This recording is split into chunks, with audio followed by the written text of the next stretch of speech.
radio show. Been on Real Animals a bunch. I know you've been on other fishing shows. Yeah, I did one good one last 2 weeks ago. So, without further ado, Mr. Jason Prieto. How you guys doing?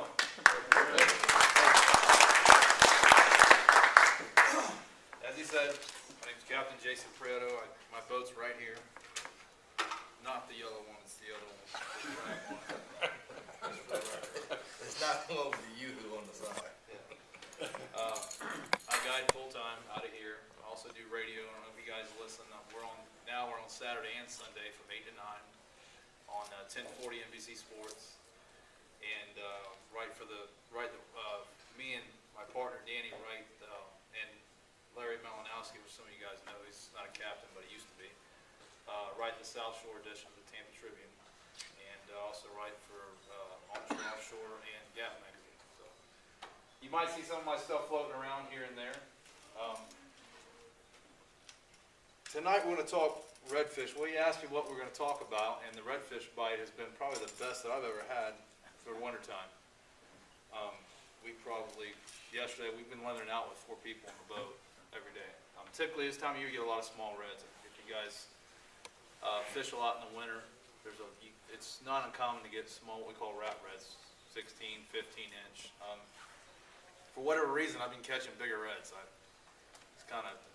don't really understand why I'm catching bigger reds, but I'm not complaining. So there's a lot of different ways in the wintertime to target reds. It's pretty similar to what we typically do in the summer, or not the summer, the spring and fall. Summertime, you know, your water temperature climbs. You're reaching upper 80s on the flats. You'll get some reds on the flats throughout the summer. You get reds, you know, in the hottest part of the summer. A lot of times you're fishing early morning. You're fishing, you know, up in the trees on the shade line. This time of year, I've been fishing exclusively the river for the most part, Little Manatee River. There are plenty of reds down south, Cockroach, all the way down to Joe's Island, all the way up to the Kitchen. The problem that you run into this time of year is your highest tides are at night. You mix a low tide during the day with a north wind blowing 15 to 20, and you don't have any water. Low tides, over the last, I'd say 3 years, I've grown accustomed to loving low tides for the most part. I used to hate them.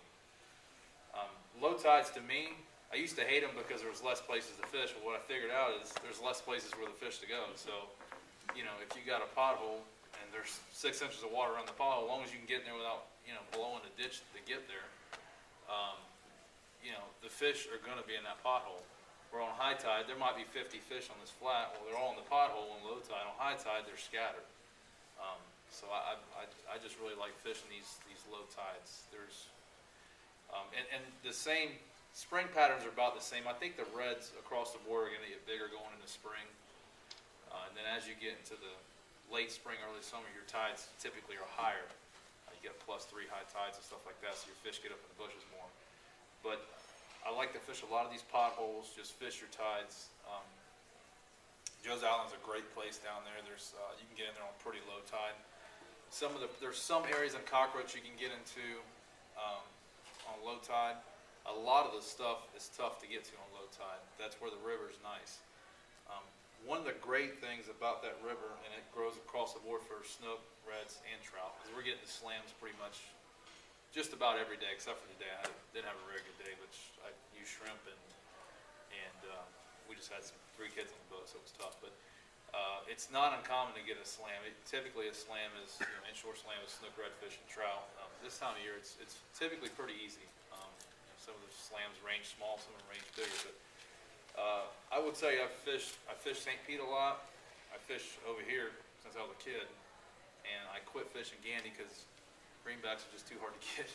But there's good fishing up that way too. But that Little Manatee River is probably one of the best areas I've ever fished across the board certain times of year. And John, I'm sure you would vouch for that. That's your backyard, literally. It's just the tide flow there is awesome. If you don't know where you're going, you'll find the sandbar real fast because there's one on every bend, and it's just loaded with fish. If you look on the banks and you see all these oysters in the low tides, that's what's underneath you. It's just good habitat, and it draws for a lot of fish. It draws for a lot of redfish. That river is nursery to a lot of fish in there. a lot of the areas that I've been fishing, like I was saying, these low tides are the main bends in the river. Certain areas have oyster bars underneath. One of the best things I could tell people when they're looking to find spots is find spots. How I found some of these spots is on my off days, when I started guiding, I had a lot of spots, but I'd go out and put my time in. I'd get on the trolling motor on extreme low tide, and you'll have a lot of banks. First off, you'll see good spots for summertime, and guys have probably heard this on seminars, but it's true. You'll see an area where it's all land on extreme low tide, and you'll have a little bit of water in that spot, and there's a little ditch going in and out from the tide. Even though you can't fish that right now, that's a good spot for on a high tide in the late spring or fall.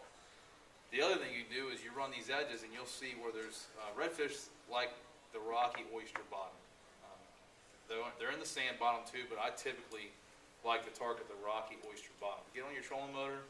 If you got a day, where the good thing is too, if you're, and I'm going to say specifically in this river, but it pertains to anywhere, there's easy access. That means if you got a day where it's blowing 20 knots, which isn't a very good fishing day, if you got a north wind blowing 20 knots and you got a low tide at 10 o'clock in the morning, 11 o'clock in the morning, you're going to have no water anywhere except for the main spans in the river. If you got one of the high pressure days where it's a bluebird day, all you got to do, you don't have to have a tower. Get your boat, get on a trolling motor, and just start working. Just go through areas that you want it to scout. Look at the bottom. You see oyster bottoms, make a mental note of it. Mark it on your GPS. These areas are going to hold fish. One other thing that I see people do, I see people fishing the same spots I'm fishing, but they're not fishing it at the right tides. They're not, they're on the wrong tide. When you get to a spot and you find it, it's a point or it's an oyster bar or it's a cut, it's a crevice, whatever you want to call it, whatever it is. On your tide flow, look and see what is the tide doing. Is it running hard? Is it creating an eddy? An eddy is the perfect. If you got an eddy somewhere and you get a good bottom, there's going to be fish there, especially snook. They don't like to sit in the current. They're going to sit in the eddies and whack the bait as it comes out. There's numerous spots in that river that I see people fishing. They're not going to catch much there. It's the wrong tide. So pay attention to what your tide flow is doing because that all draws fish. Any of your points, cuts, crevices, creek mouths are great spots to fish. It's a highway for fish to come in and out. When you're in between the tides, maybe not on a real low tide, but an outgoing or incoming, fish the back side or the front side depending on what the tide's doing of these creek mouths. They're going to use these as highways as to travel in and out. A few good baits I'm going to cover. Artificials, there's nothing better than catching redfish and artificials. Nothing better. I particularly like one mirror lure here. A mirror lure is a good product. I just don't throw a whole lot of hard baits. This is the Mirrodine. I know these are good. I can't remember the other one that I use. I just grabbed. I can't remember the name of it. The mirror lure products are good for hard baits. I'm probably going to cover more on the salt plastics because that's what I throw a lot. I use a lot of the Z-Man stuff. These are good. This color right here is my go-to white, which is pretty much everybody's go-to, but the pearl white and the minnow Z is for trout is awesome. This is also good. I didn't bring the other colors. One color, it's like a chartreuse with gold flakes, and I don't know why it works great, especially in the river. But these are little paddle tails. They call them minnow Z's, the Z-Man stuff. And the DOA stuff makes great baits. A lot of your major brands are going to make good baits, but I will show you something about these baits that I like. And I haven't seen one do it, but you can take this one and stretch it. I broke it, but I stretched it that far. And it doesn't, that's the main part. So they last a lot, they last longer than a lot of the other baits, I will say that. But these minnows, these are good baits. For the redfish, especially if you guys are fishing, I know John's got an extreme shallow running boat. He fishes a lot of really shallow water. These jerk baits, jerk shads, but it's a weedless setup, and that right there has got an awesome action to it. And again, I like the Pro White, but there's any colors, any of the new pennies. I'm not real big on the crazy colors. That one there, how are you fishing that one, that weedless rig?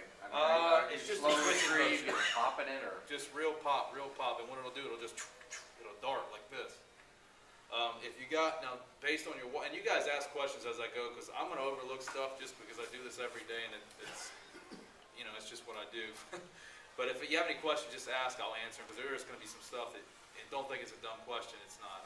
I'll definitely answer it to the best of my ability. But this right here, it's more of a quicker reaction bait.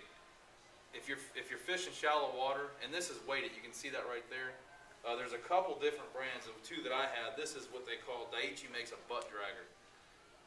I did use these. What I don't like about these, this one right here, when you put it on, it just slides on. And it's got these little, it's sharp too. It's got these little, little things that hold it on there, so you can just slide it on. This right here has got like a, I don't know if you can see, it's like a little twist, and you got to sit there and screw it. And it can be a real pain, especially with these baits, because these baits are real soft. I can't even get them on here, so I like these a little better. And this, you can see the weight right there. It crimps on and off, which is kind of convenient, but to me, if I'm a fish, I think that looks a little more natural. I'm not a fish though, so. But this is an 1/8 ounce. You can go without a weight, depending on, I usually like an 1/8. Typically, this is a shallower water rig. If you're fishing the summers for reds, throwing up underneath the trees, this has got a really good action. This bait actually won me some money during the redfish, not a lot, but we took 6th place and I was throwing this. And actually I wasn't throwing the Z-Man, I was throwing the Zoom bait, which is a bass bait. And we were whacking, we probably caught 15 reds that day. Unfortunately, my first one was about 7-3. I almost got big fish in the tournament. Second, the next 15 were all like 24-inch was the problem. But that day we caught trout. We caught a slam on this one bait, and I was just working the trees. So it's a really good bait. And like I said, I use the Z-Man stuff. Any of the baits are good. They're all, DOA makes some great products out there. Another combination, I didn't have one at home. These right here are some of the, and these are expensive, but these are some of the best floats that I've ever used. And this is a new one they just come out. It's called a back bait. It's actually designed like a popping cork. It gives and this is their traditional Cajun Thunder. This one's got a little bit more of a popping sound. They just released these. I think it's a little bit better. It doesn't wrap as bad sometimes when you're using a live bait. But these, tied underneath the DOA shrimp, are really good baits. DOA makes a kit that you can buy. But, I mean, that's how they originally got it. These are great trout baits, redfish too, depending on the situation. So I use these a lot, pretty much all year. I don't use these too much if I'm fishing swift tide areas typically. These are good on the flats. I haven't used them much. But you tie these underneath the DOA shrimp, regular shrimp. Even you can tie these minnow Z's underneath them. They work good on an 1/8 ounce. You know what? I got the color right here. It's tied on my rod. What I did, I brought two sets of rods into. This is actually, it looks beat up because it is beat up because this is what I use on my charters. I brought this a little higher end reel that I use, and these are my charter reels, which are middle of the road. That is a color right there that I do really well with inside the Little Manatee River with redfish. So, and all that is an 1/8 ounce jig. Sometimes I'll step it up to a 1/4 ounce because it's deeper, for deeper bends, depending on the area I'm fishing. But and you were asking about working the jerk baits. These are just more of a you just kind of bump them off the bottom, just kind of, and it'll just pop. And that a lot of times, if you're in sand, this thing will throw up a little puff of sand, or that tail actually gives a vibration which attracts fish. Right now, I haven't been throwing much artificials, but I'm going to start in the next couple weeks. There's still some white bait around. That has been the ticket for the bigger redfish for me. We had a 28 yesterday, which is extremely big for this time of year, and a 32 the other day. Yeah, I was actually surprised, and we lost a couple that were big, and we had a lot of 22, 24-inch reds, which is pretty good for this time of year. The white bait has been the ticket for me. I fished shrimp today. We got some of the smaller reds. You'll get a lot of reds, it seems like, but you'll get a lot of the smaller ones. The problem with shrimp, it's a great bait. It's everything eats shrimp, from pinfish to crabs to, I mean, so, you know, and when you go in there and you got the white bait, you're kind of an advantage because some of the areas I've been fishing are actually, the tide's ripping real hard and these fish are running through on the oyster beds up there. So, you know, unloading 50 chum baits at them, it'll kind of let them sit in there a little bit and start getting in that feeding zone. But the white bait's been good. This is a typical, this right here, I'm going to break down the rods a little bit. I like to cover tackle because, yeah. One's the, one popping cork with the rod. Yeah. You ever have any trouble with those bending? Yeah, this one's bent. You just straighten them out? Straighten back. Okay. Yeah, I mean, they're going to bend, especially when you're fishing greenbacks, because the greenback system are in twirl like this. And they'll wrap up in the bobber, and then sometimes you'll hook a redfish, and the redfish will bend the bobber because it's wrapped like that. But, you know, these things will last. I mean, I fish 250 days a year, and I'll go months on the same bobber. I've actually fished them to the started, like, the foam started coming apart, or the styrofoam on it, so. Hey, I'll tell you how good you can get with those bad boys. You break a fish off of that bobber hanging, especially a big redfish. You throw another popping cork out there with a greenback on it and let that fish swim around that bait. You'll pull on that redfish, won't you, Mike? Yeah, that's it. And I believe that was your popping cork I did it to too, wasn't it? These bobbers are very strong.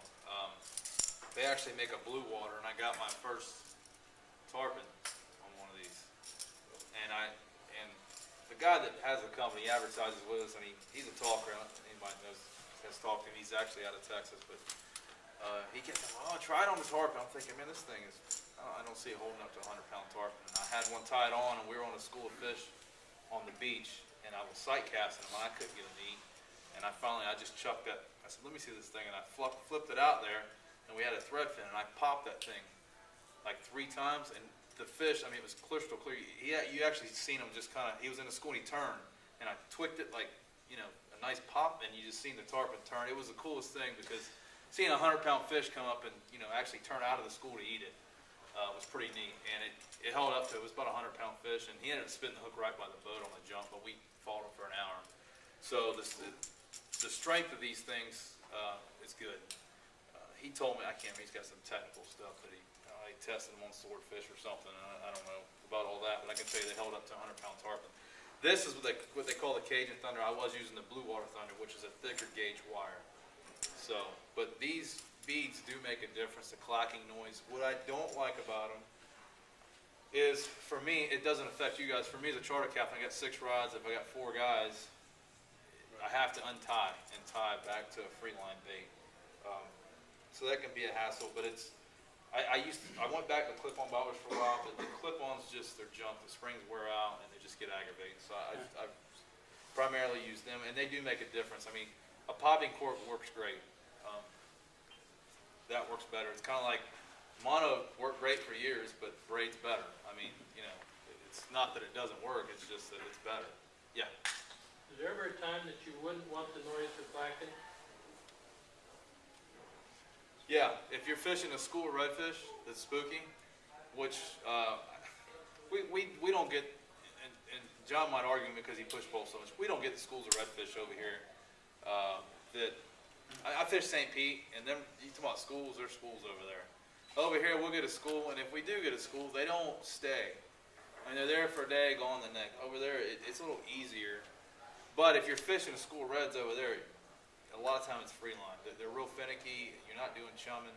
The good thing is when you find a school over here, they're what I call green. You throw some chum out there, you can work them a little bit. You can.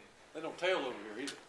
No, very few times I've gotten them where they tail. They're just, I don't know. And everybody used to blame it on, everybody's running the flats, and I don't think that's it, because there's not that many boats on the flats. I've fished here I'm 58 years old. I've been on these flats all my life. I've only seen one tail and red my whole lifetime on this side of the bay. Yeah, I've maybe seen one time, and I fished. There is some good schools over here, don't get me wrong, certain times of the year.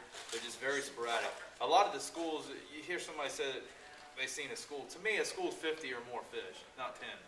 I mean, there are schools, but like John said, he was on some fish, and at the area he was fishing, but they're scattered, like 5 here, 5 there. And it's great kind of if you're using white bait, because you can anchor up and just start chumming, and you'll get them fish running by, but you're not. I mean, you go over to St. Pete, down in Anna Maria, Sarasota, you'll see a school of 300, 400, 500 fish. I mean, it's going to be a wad to where you're like, wow, you know, and they're all huge. St. Pete's gotten fished hard over the last 6 years. The schools get broken up and they're smart. You got to really know what you're doing over there. Yes, sir. Do you chum and go there too? What's that? Do you chum and see, With white bait? Is that you're saying, do I chum with white bait? or whatever, I mean, do you? Yeah, I usually chum with white bait. Typically, sometimes I've thrown, you know, shrimp out, get a few out there. Explain to him how you chum, because, you know, some of them are thinking of chum bag. Yeah, You know what I'm Okay, saying? I That's got what you. he's See, and thinking. again, this is where I was telling you overlook stuff. Chumming is, and for you guys that don't know that, when I go get bait, I typically got 500-600 baits in my well. Probably 3/4 of it goes out for free. We got these bats that you buy, you'll probably see them half cut, look like little, you just put 10, 15, 20 baits and you cripple them. right, You just chuck them out there. So now you got all these baits going crazy on the surface. Well, if there's any fish that's somewhat hungry, you know, that's what usually gets them going. And the cool thing about those bat guys, all it is, you know those big fat wiffle ball bats? All you do is just cut one off at an angle, make it look like a needle point. You sit there and you crush them up, put them in there, you sling them with one hand.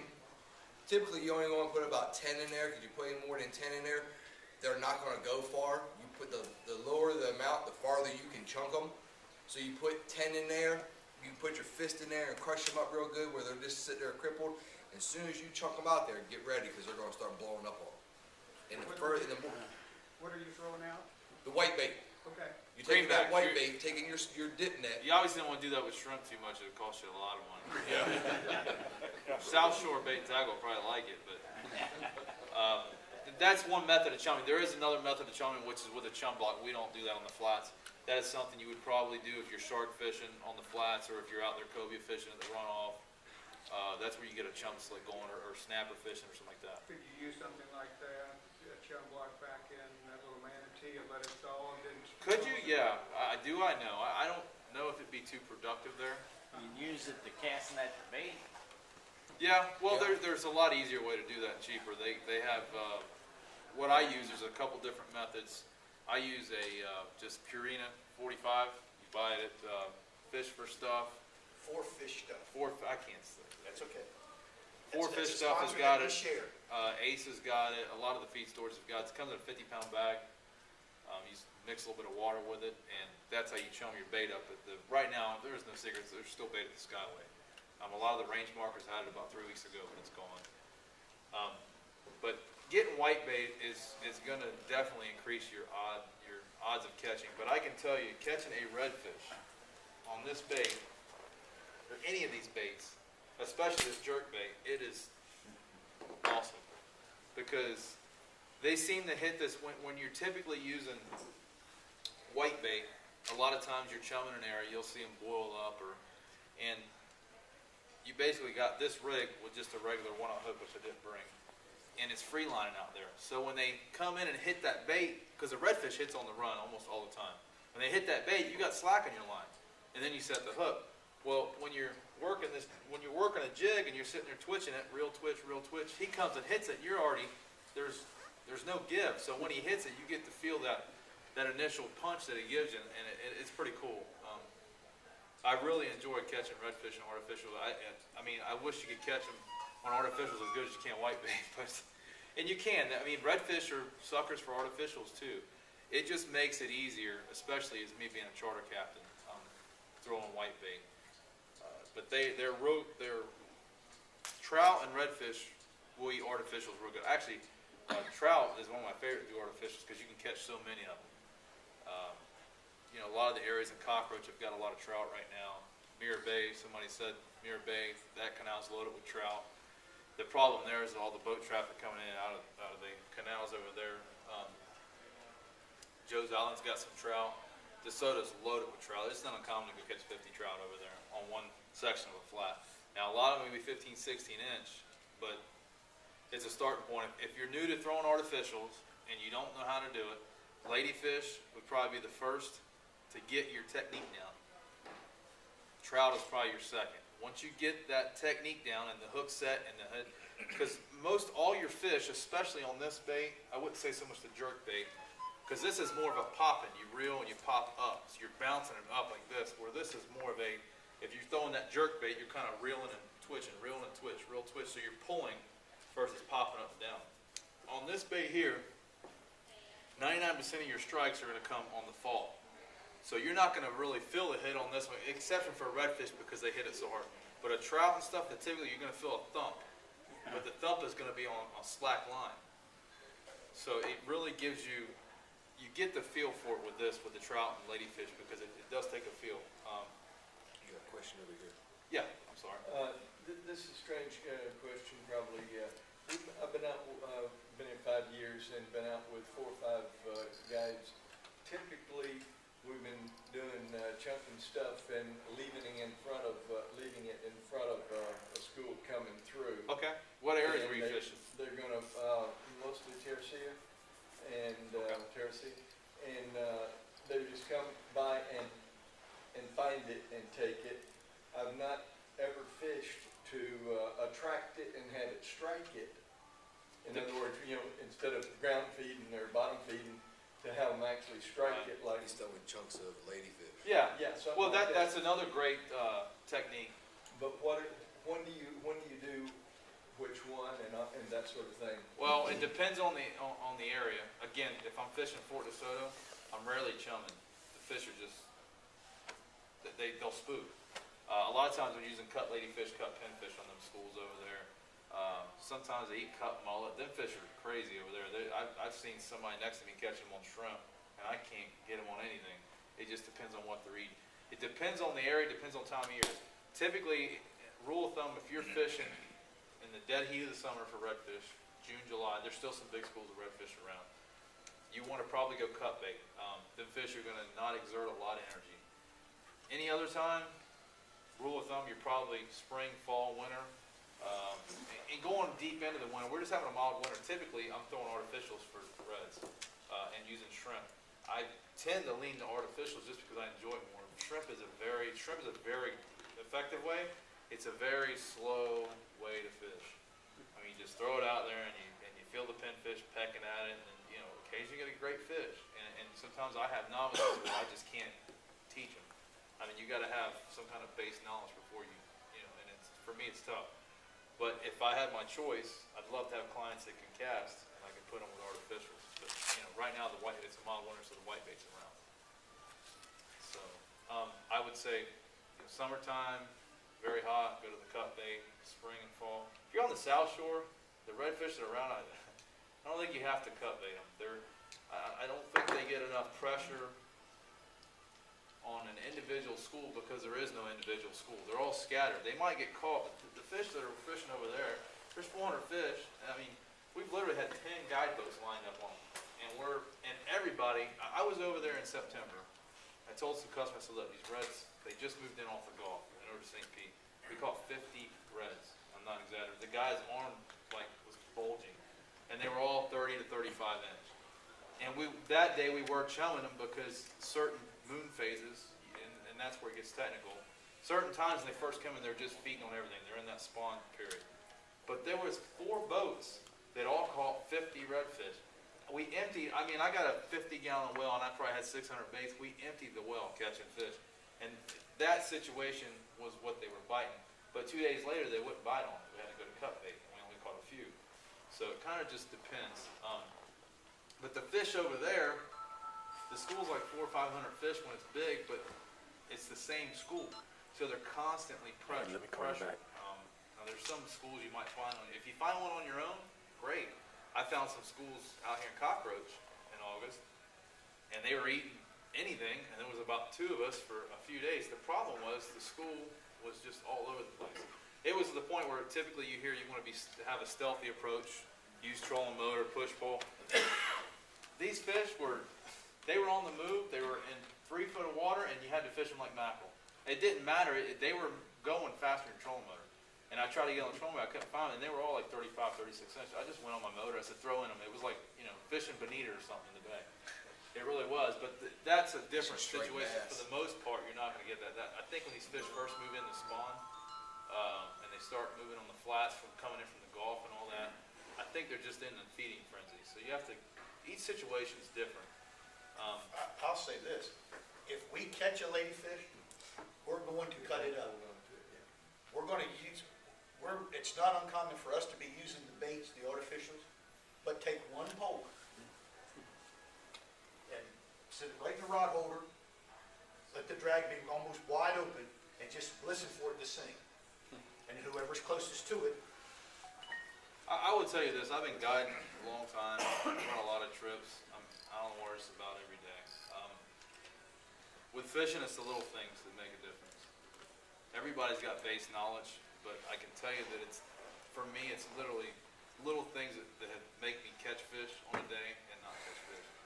And the only way, there's no easy way around it, knowledge. Knowledge and just learning.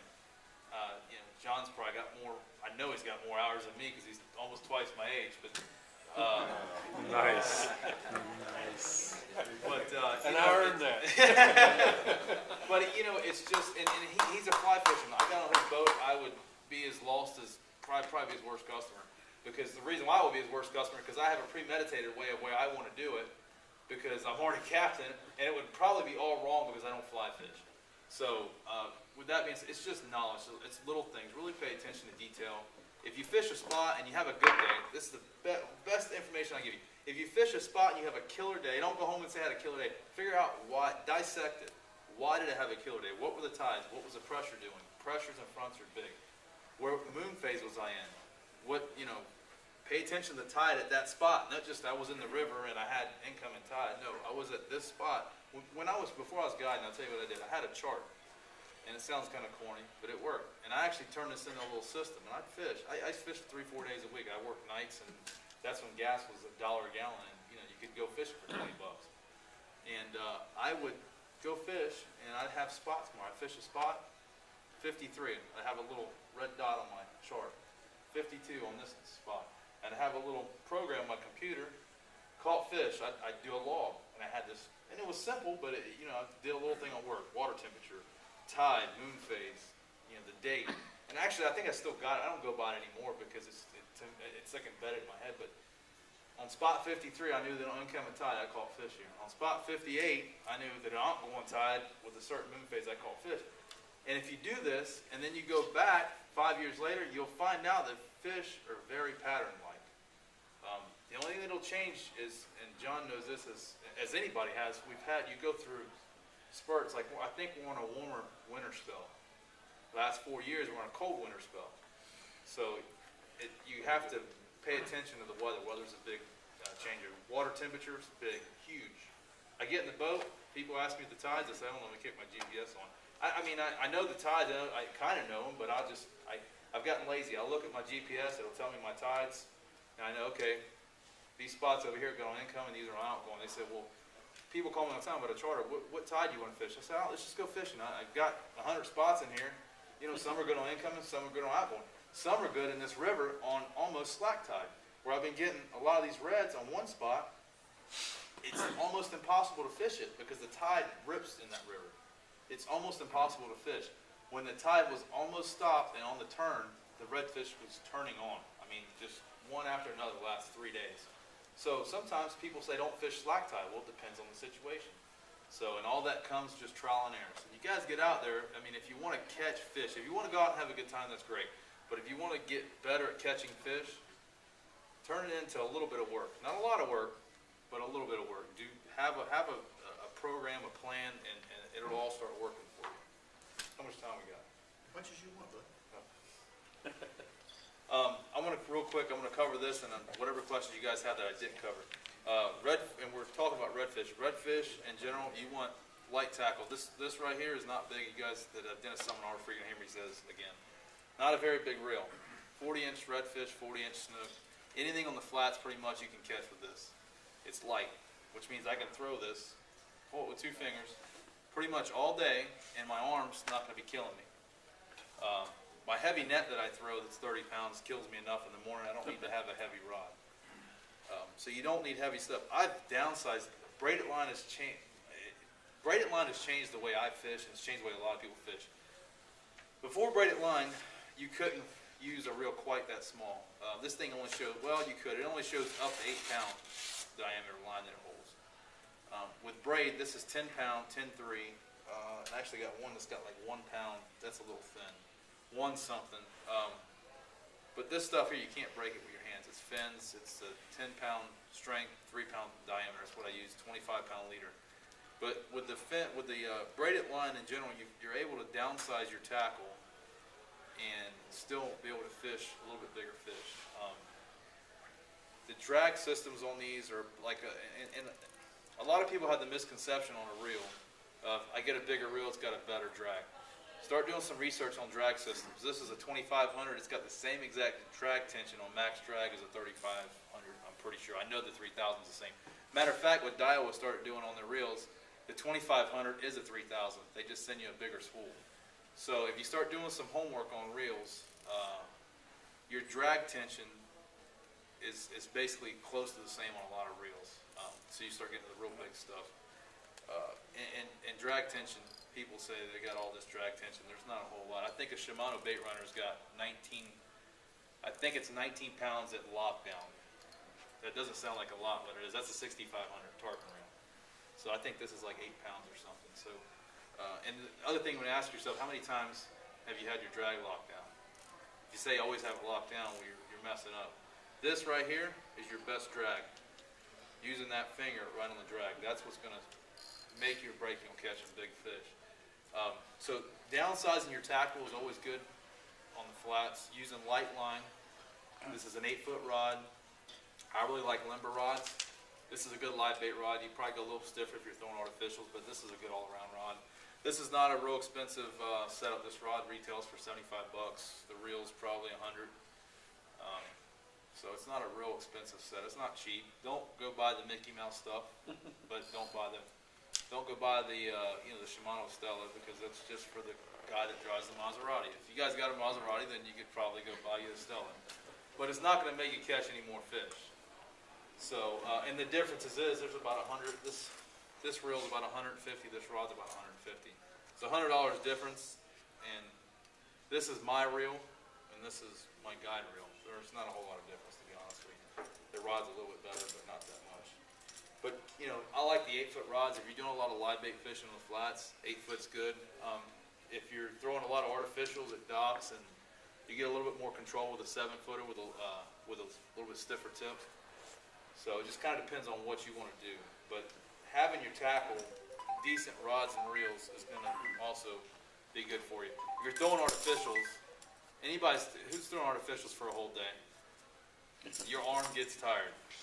Having your elbow, your shoulder, you'd be surprised when you guys, whoever hasn't done it, having a light reel is going to benefit you a lot. It's going to save you, because you really do get tired. I get tired of throwing, even with these rods, if you're just whipping all day. So having a nice light rod and a balanced rod, you want something that's, you don't want this rod with a 3500 reel. It's going to be just awkward. So, and that was something years ago. I remember fishing the flats, and I got a pin slammer, and now looking back, I'm like, oh, what an idiot. What did I'm catching redfish, but the thing weighs a ton. It's like for, bay fishing for cobia. So really pay attention to your tackle. And again, your tides, your new and full moons are going to be great times to fish, exception for a full moon. And this is with any fishing, especially tarpon. Your full moon, the fish are going to feed more at night. Leading up to the full moon is usually typically good. The fish seem to move around a lot. Here, there one day, gone the next. New moons are probably one of my favorites. The nice thing about fishing, I'm going to say in the river in the winter, it's the only time of year that I almost don't care what the tide is, because the water's always moving good. Quarter moon, you got good moving water. There's some spots that I'd rather have a quarter moon because it's just too hard to fish because the tides rip too hard. You're going to have that same situation up by Double Branch and Rocky Creek. They all feeder creeks that got good tide flow. Great fishing in the winter up there too for anybody that doesn't fish it. Jason, how far up the little manatee do you fish? I have a tower, so you won't see me past the trestle, not unless You want I to rip it off. modify it?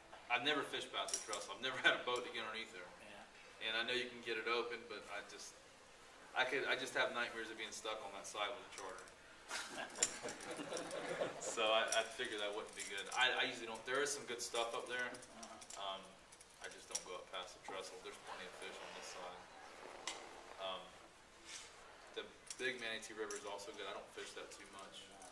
I don't venture much past Miguel Bay, especially since fuel prices shot up. Other good wintertime areas, docks. Docks are great for redfish.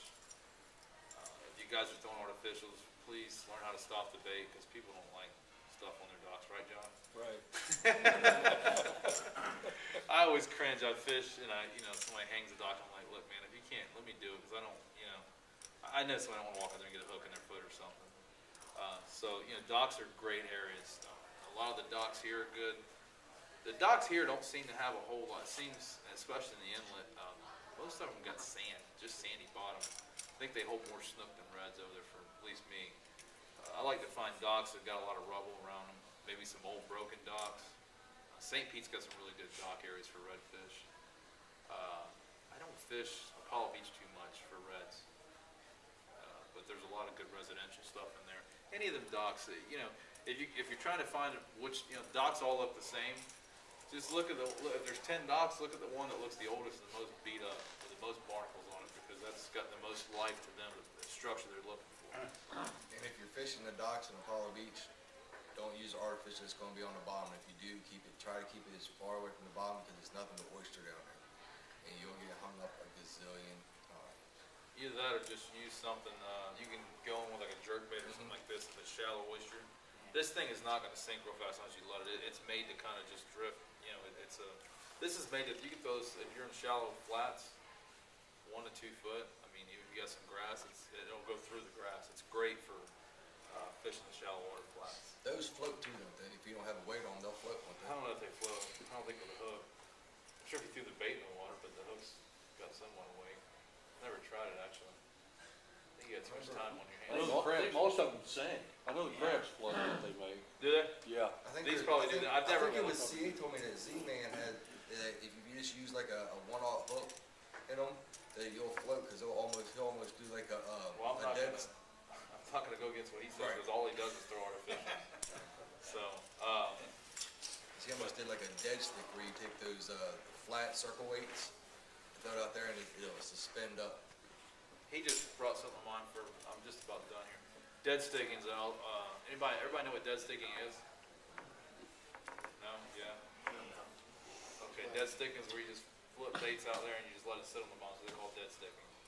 You can do that with artificials. Berkeley Golf, which I'm not a big fan of, because it costs $7 for 6 of them. Berkeley Golf is a good bait to dead stick. That's the other thing I didn't even bring. I just opened this. I literally haven't tried it. I got this at iCast, and I think I'm going to use it because it really stinks. I opened it and smelled it, which is good. Scent, everybody talks about scented baits. A lot of these are Procure, which is pretty good stuff. It's what I got on my boat. I just forgot to bring it. This Z-Man stuff is already pre-scented with Procure, but I like to always scent stuff, especially redfish. They're big on scent. You just stick something out there on the bottom, they'll pick it up on scent. I mean, that's fishing these big schools. You're talking about cut bait, they're picking up on that scent. I mean, they're not typically, they're not going to find that piece of bait buried in grass. They're smelling it. The stinkier, the better for reds. So I really like to go with the scent. Yes, sir. What size cut of ladyfish would you use? Just a nice chunk like this. steak.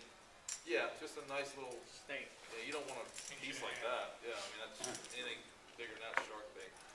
But and I usually stay as far as hook size on live bait. Number one, the bait's been really anybody's getting white bait consistently. It's really screwed up this year. I don't know what's going on. A lot of the bait's really small. I've never had to throw a 1/4-inch net in January, December. Well, I'm usually not throwing a net in January, but I threw my 1/4-inch net almost all year. Even at the bridge, I'm having to throw my 3/8, and it's getting Christmas treed. There's a mixture of bigger stuff, but yeah, I'm almost gonna have to make a real heavy 12-foot 1/4-inch net because I gotta. How are you hooking your white bait? Either Nose, bag? Mostly nose hook because, again, and that's another good question. The white bait, you can I usually belly hook them or nose hook them. If you're fishing areas with a lot of tide flow, I usually go through the nose. If you belly hook them, they'll swim down.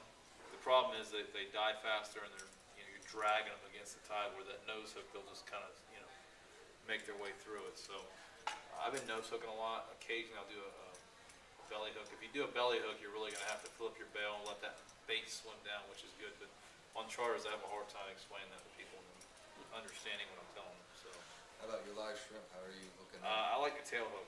Tail hook because I think it swims them more natural, but you can head hook them right in front of the little black thing, and then stay on a little better. So, depends. If I'm sheep's head fishing, I don't tail hook. Tail hook that shrimp is, whatever you're doing, whether it's artificials, live bait, whatever, cut bait, well, cut bait don't pertain to this, but you want the bait to look as natural as possible. I think a shrimp tail hook gives that natural kick. You know, they almost kick across the bottom. When they're head hooked, to me, it doesn't look like it's going to be a natural kick. They're going to be kind of pulling themselves. So I typically like to go tail hook. The problem is you go to these pinfish and stuff, and they'll just start eating your baits up. Any more questions? You mentioned Procure. What flavor? I don't know. Yeah. I think I got the Mostly inshore set. smaller. Yeah, you know, I don't get ate up with the, you know, I think you have to, I've been in the fishing industry long enough to know that a lot of that stuff is a sales gimmick. And some of it has different scents and all that, but if you, especially, I'm sure, John, you realize this too. You go to the ICAST shows and you see this stuff and year after year, and half of it's a sales pitch. Half of it works, whatever scent you want. I wouldn't go buy 10 different scents and get all technical with it, as long as it's got some stink to it. That thing right there, it's got some stink. It's about to knock me out. And this is mullets, and I got like 5 of these, and I just brought it because it's something I had in my stuff at home. But I'm gonna try this because it's. Is that something you apply to the bait? Yeah, it's actually, this is different. And the guy was. It's like a chapstick, isn't it? Yeah, it's like a chapstick, which is pretty cool. But it Well, that's stinks, right. man. Yes, you can go with that. But- Put it on the back of your hand. Yeah, that's nasty. I want to try it. This stinks. Get it near me. But just whatever you think. You can't go wrong with like a shrimp or a menhaden scent. I don't think the scents are really that big. As long as it's got some scent to it. I don't know how much different the scents make. I know they make a difference, but that's a guessing game. The Gulp, you can buy the Gulp stuff. Gulp works really good. I just tell you what, the money they get, it's Pretty nuts. proud of their stuff. But you know, a lot of people have. I know some really good captains that fish in some tournaments, and they do well in dead stick and Gulp. And they won redfish tournaments doing it. So I think a lot of it has to do with confidence. They know that they can do it with that bait, so they do it. You know, and you don't want to venture off too much. Do you have a question? I thought you were gonna say that. Okay. Yeah. You mentioned talking about schooling reds when they come in for the spawn. Can you talk about when that happens? Typically you got there's 2 big mullet runs. I can't remember which species. You got one in the spring and one in the fall. I believe these fish follow the mullet run. You get a lot of big schools of mullet. August is a good month for redfish. Everybody fishes for redfish in October. I probably shouldn't say this, but August, September is probably one of the better months for redfish. It's hot as heck, but these fish move in and nobody's fishing for them. And there is a ton of them out there. I mean, that's when a lot of your real big schools, everybody says October. October's good, but I mean, even in July. This year, and every year's different. This year I caught a lot of reds in July, which is kind of odd. This whole year's been odd, from the bait to catching redfish in July to catching redfish like I am now.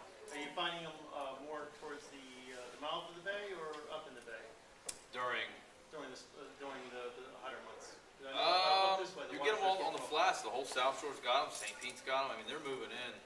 There'll be schools, if you can find them out in the Gulf. I mean, somebody, and I don't hold me to this number, but a buddy of mine knows the FWC. He's a captain.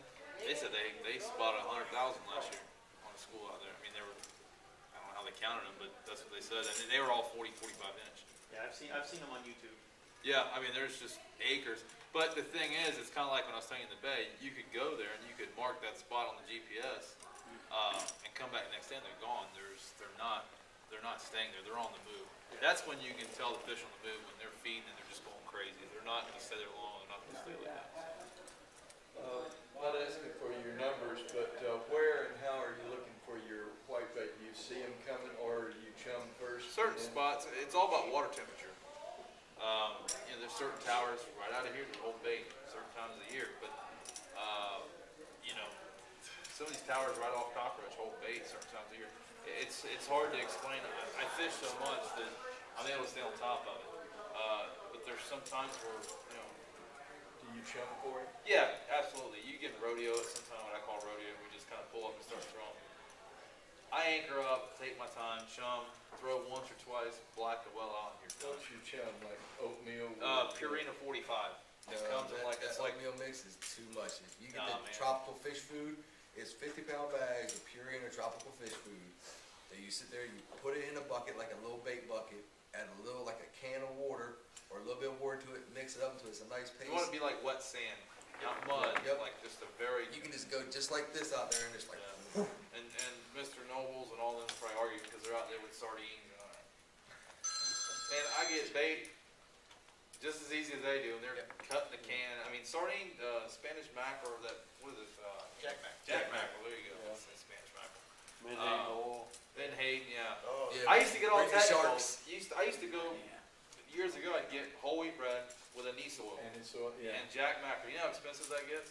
I can go buy a bag, a 50-pound bag, of $27.95. $27.95, and it lasts me about 2 months, and I'm fishing, 25 days a month. Or I can go spend $3 on a loaf and $1 on this. Yeah.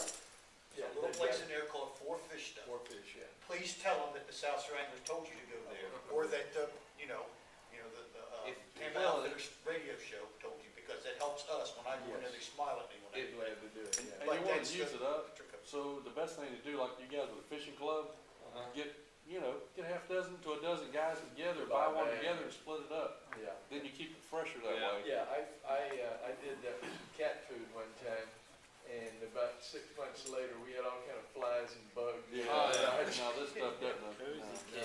Yeah, if you really want to get technical, get you some Menhaden oil and put it in there. I used to do that, and I just get the powder, throw some water in it, and you know what? I get bait with it. The Menhaden oil helps but I don't know how much difference it makes. I can tell you this: it'll make a difference when you go to throw and you fall because it gets on your deck. Just go get you a bag of that with some water. Don't make it too milky. Don't make it too dry. If it's too dry, it'll just go all in the air, just like not even just like damp sand at the beach is what you want it to be like. So, and just mix it a little bit at a time. I typically leave mine wet. Once you get it wet, it's gonna mold. Yeah. So you just want to use a little bit of time. I keep mine wet and then get a little mold on it, but I use it so much that it just doesn't matter. So. easiest way to store it is get one of those coffee cans. Folgers, It's little cold. Folgers. Either that, or you know what I use? It's even better than that. If you got a pool, the chlorine tablets come in a screw-on bucket. I got 2 of them. I love them, and they got a little screw-on lid, so they don't. The thing about the Folgers thing is the lid pops on, so you spill it all over the place. Come off. Yeah, these screw-ons they don't come off. So whatever works, it really don't matter. Any other questions? Yes, sir. About flounder, how they? Flounder. Yeah. Flounder is a bycatch of anything else I'm fishing for. Flounder, shrimp on the bottom, sand. If you find a sandy bottom pass and you bump this like he was showing you with that jig, Yeah. and that doesn't even take nothing, but if you bump that on the bottom, you get flounder. Yeah. Real slow though, because they're. Yeah, you want it on the bottom. We caught one today, and the guy's like, "Am I hung up?" They just grab it and sit on it. Hold on. So, and I don't like catching them. I don't like keeping them because I don't like cleaning them. They don't fight good, and they're a pain to clean. They're great to eat, Oh, yeah. but they're just, and I have no clue why. I think the limit's 12-inch minimum. Yeah. Do not keep a 12-inch trout. Don't keep Nah, anything. it's not over worth 2 cleaning. inches. They're No. not bigger than 16. That customer said, "Want to keep it?" I said, "No, it's undersized." I just. Yeah, if they're not 16, 18 inches, they're not worth it. Doormat. You go up to Delaware, fish at Delaware Bay, they gotta be 20 inches. Really? It's 18.5 now this last year. Was it? Yeah, Biggest flounder's one ever just caught. something we catch. Oh wow, we got a flounder. We're fishing for a fish or no trout. Merle's Inlet in South Carolina. Any more? Did I pass the test? No. Yeah. Good job. Guys, we got